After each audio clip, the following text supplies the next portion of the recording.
জোটবদ্ধ নির্বাচন, এটা কিন্তু বাংলাদেশের নতুন রাজনীতির বিকাশের জন্য বিরাট বাধা। যেমন আমরা এই যে থাকতে পারলাম না আলাদা, আমাদেরকেও এই দুই স্রোতের মধ্যে দাঁড়াতে হয়েছে। কেন হয়েছে জানেন?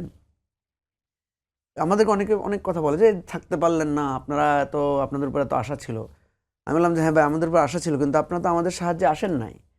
আমরা যখন জোটবদ্ধ হয়েছি, লোকেরা কি বলে জানেন? লোকেরা বলে যে এদের তো জামানতই থাকবে না। লোকেরা বলে যে এদেরকে কে চিনে।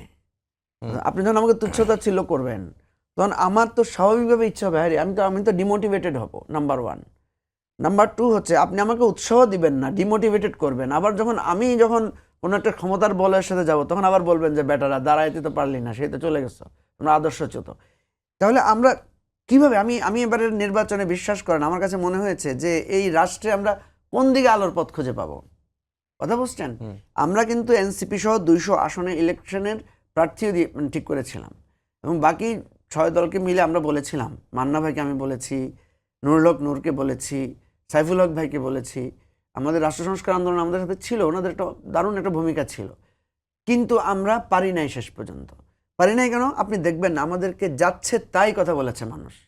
যে বলেছে জামাতের লোকেরা বলছে এরা ইলেকশনে আসছে বিএনপি দালালি করতে, বিএনপির লোকেরা বলছে এরা তো জামাত, সুপা জামাত, 2 নম্বর জামাত, জামাতের বি টিম, নানাভাবে আমাদের গালিগালাজ করেছে।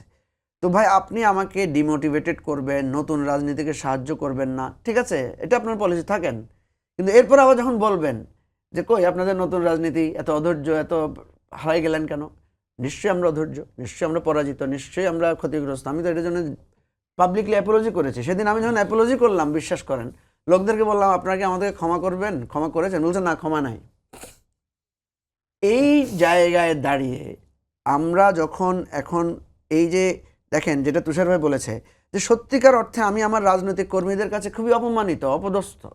কারণ তাদের তো একটা রাইট ছিল ইলেকশন করার, সেটা নতুন রাজনীতি দিয়ে দাঁড়িয়েছে।